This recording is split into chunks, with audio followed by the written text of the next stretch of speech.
Here I go, playing the star again. There I go, turn the page. Oh, very nice. 7:47 in the morning. Bob Seger being echoed by the president, that big page turner. Let's go to U.S. Senator Jeff Flake. Good morning, Senator. What's up? Good morning. Thanks for having me on. So I take it you were at the State of the Union last night, Senator, and what was your opinion or thoughts, or what was your takeaways? I was there, and, State of the Union addresses, whether it's a Republican or a Democrat delivering them, there tend to be kind of a long laundry list of initiatives that are usually forgotten by midnight.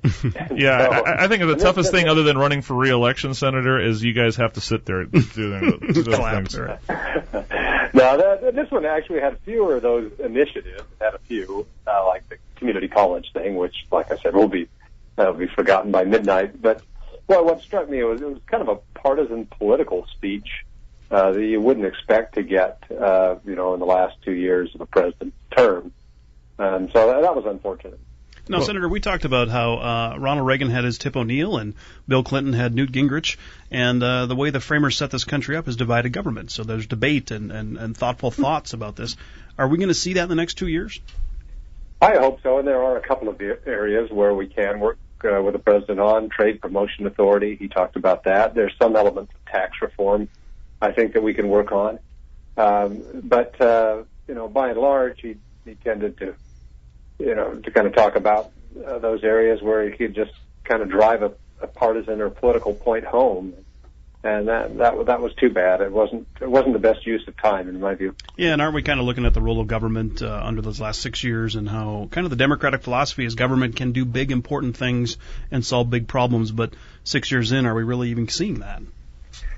Well, certainly with Obamacare, you're not. One thing that was striking is that he didn't mention the VA at all. I mean, that was a big deal for Arizona, and there were You're so mean concerns that when he came to Arizona, he drove right by it. And, twice. Last night he kind of drove rhetorically right by it as well. And it's too bad because we did pass legislation. We did address the situation. It is improving, but boy, to not mention something that affects so many people. Sounds like we got ISIL and ISIS on the ropes too. That's pretty good, I hear. Yeah. Who knew? That was kind of the equivalent of the mission accomplished banner. A little premature. That's a good analogy. That's a great point. Now, we talked a lot about middle class, Senator, and he kind of laid out his philosophies around middle class. And what can the Republican philosophies do to make a stronger, better middle class? Well, I still believe that a rising tide lifts all boats, and what we should do and what we can do, and there's room for bipartisan agreement, is to have a better tax and regulatory environment so that jobs can be created and the middle class can improve wages and improve their position. And that, just the class warfare of we've got to knock the top couple of percentage points in order to help everybody else through programs that we'll administer, and it just doesn't help much. Well, and as a small business person myself, and I am a business formation kind of guy, entrepreneur. Business formations are the lowest they've been, I think, in 40 years. So I think you got to kind of make Main Street come back to life in order to make this country. That's it. And boy, the tax and particularly the regulatory environment right now is just stifling to any business starting up, and the president really didn't say anything that made you think that that's going to change much. Hey, we're on with U.S. Senator Jeff Flake of Arizona. Now, Jeff, don't jump on this. I'm going to say this to Joe. Hey, Joe, I just got a tweet from Josh Earnest. Yeah. That speech last night? Yeah. That was supposed to be for his SEIU convention. That's next week. They flipped it up on the podium. I'm sure Sorry they'll get about it straight that. next time. Can't wait to see Ernest today. Sorry, Jeff will never call the show again after this. So what does the next 2 years look like for you in the Senate? What it's kind of the idea. Let's start being I keep saying the Republicans need the adults in this conversation. Barack wants to use his pen. Let him sign or veto as we move through here. But what's the plan that you guys and gals in the Senate need to lay out now over the next 2 years to look like and make it actually happen that you're governing? Pass legislation, and that'll be novel around here. But, by the end of next week, we will likely have considered more amendments on the Senate floor than we considered all of last year. Just in the first couple of weeks, because we've made a commitment to actually allow debate, allow amendments, whether Democrats bring them forward or Republicans. And so that's a good thing. Just getting back to regular order. And if you want to rein in the regulatory state, that's how you do it. That's how Congress has traditionally done it. You pass appropriation bills one by one, and in doing so, you can condition the funding and tell the agencies, if you're going to issue a new rule that's stifling small business or whatever, here's what you've got to do before you do it, or you can't use this money to do it. Yeah. And that Congress has traditionally done that, but since we have appropriation bills for years, we've kind of ceded that authority to the president. So more than anything, it's going through regular order that's going to help small business and others create jobs. And like I said, there are a couple of things that we can and should work with the president on. Yeah, and Congressman Schweikert comes on a regular basis and says very much the same thing, as we've advocated so much power to the executive branch with these big omnibus 2,000-page bills. Exactly. We got to rein that in. When you pass a bill at the end of the year with one vote up or down, no amendments, you have ceded just all kinds of authority. And when the Democrats have been in charge of Congress, they haven't minded doing that, passing that authority to the Democratic president. But frankly, even with a Republican president, if you have a Republican Congress, you don't want to cede that authority. You don't want to do it on foreign policy. You certainly don't want to do it on domestic policy. So one of the biggest things that these last two elections have swung the Republican way, and looking at polling, is the role of Obamacare. And now that there's control of both houses and of the legislature, what do you see coming through? I've heard chipping away at it. I've heard we're going to take a big swing at it. What do you see making it through the process into the president's desk, whether he vetoes it or signs it? Well, as long as the president's in it, I think it's unlikely you're going to, some people say repeal every line. And then when you do, you have the issue of you've got 8 million people who have purchased insurance on an exchange. You've got to have a place for them to go. You've got to make some reforms. But in the meantime, we can certainly deal with a 40-hour work week. We can deal with the individual mandate.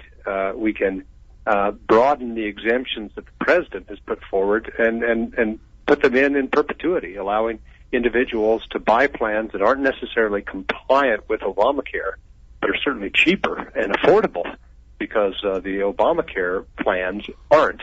Well, and so that's what people are finding, and particularly as people utilize the coverage. Yes, more people are covered, but people are finding being covered doesn't mean they can afford it, particularly when you go to get care and your deductibles and co-pays have been up significantly, and that's what we're getting a lot of. This is why his wrapping the middle class around himself is so disingenuous, because his signature piece of legislation is crushing the middle class. And oh my goodness, Joe Higgins, what was before Barack found your health insurance plan non-compliant? What were you paying a month? So I was in our company plan at our medical practice, and I think I was $470 for a family of four with a $3,000 deductible.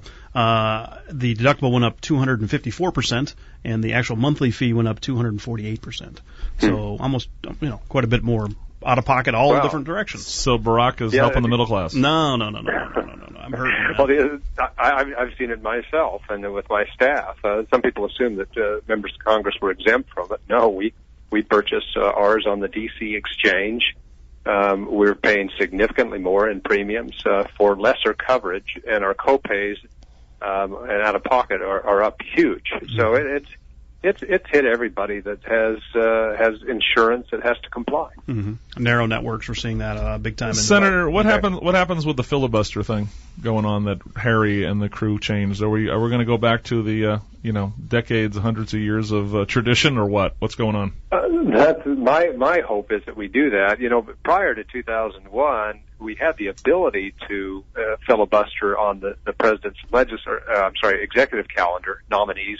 But nobody ever did, Republicans or Democrats. You even had very controversial nominees like Judge Bork, Clarence Thomas, and nobody, a Democrat or Republican, wouldn't think of actually filibustering that. But now, as a matter of course, both parties will do that. And so some people make a good case that you've got to change that, but if you're going to do it by the rules, not by breaking the rules. Actually have a rules change with the president's executive calendar that you change the rules by 67 rather than a simple majority. And so that's what I think Republicans will do. If we are going to make some change, let's do it the right way. Right. Right. I think it's a win-win for you. It's a win for the Constitution. It's a win for the body. It's a win for politically. How is it not a win to reverse that? I mean, it's like George Costanza do the opposite with Harry Reid. Mm-hmm.